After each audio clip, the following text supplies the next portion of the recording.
বামেরা ৫ বছর শূন্য তো মানে আমাদের চেয়ে বেশি চিন্তা দেখছি তৃণমূল এবং বিজেপি।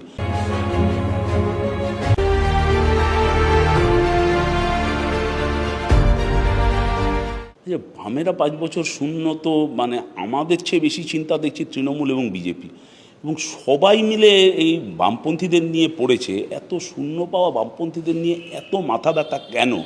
তাহলে কি পরিস্থিতি ঘুরছে? পরিস্থিতির কি কিছু পরিবর্তন হচ্ছে? মানুষ, বামপন্থীদের একটা বড় অংশের মানুষ ভোট দিচ্ছে, কিন্তু সেই ভোটটা জেতার মতন সংখ্যায় যেতে পারছে না, এটা বুঝতে হবে। আমরা জেতার সংখ্যায় মানুষকে, মানে সেই ভোটটা জেতার মতন যে নাম্বার সেই পর্যায়ে পৌঁছতে চাইছি। দেখুন, কিছু জায়গায় আপ ডাউন থাকে, কখনো এগোতে হয়, কখনো পিছুতে হয়, কখনো একটু ব্যাট প্যাচ চলে।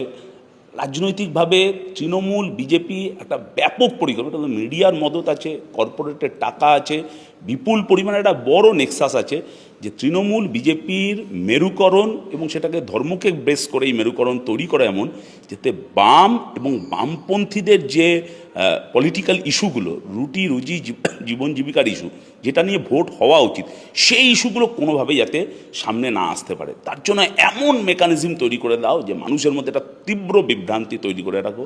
কিন্তু আমাকে কিছুদিনের জন্য বোকা বানাতে পারেন, কিন্তু সব মানুষকে সবসময়ের জন্য বোকা বানানো যায় না। সেই মানুষ ব্যাক করছে, এবং মানুষ ব্যাক টু দ্য বেসিক।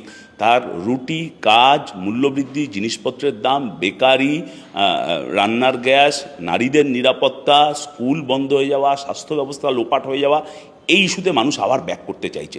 সাময়িকভাবে ওই একটা ফেজ গেছে, এখন মানুষ তার জীবনের অভিজ্ঞতায় বুঝেছে, যেমন অযোধ্যার মানুষ বুঝেছে যে রাম মন্দির দিয়ে তার রুটি রুজি জীবন জীবিকার সংস্থান হয় না, তাই অযোধ্যায় বিজেপি হারে। তেমনি পশ্চিমবাংলায় মানুষ বুঝেছে যদি রুটি রুজি জীবন জীবিকার সংস্থান করতে হয় তাহলে তৃণমূল বিজেপিকে হারাতে হবে, বামপন্থীরা তাই এবার ভোট পাবে।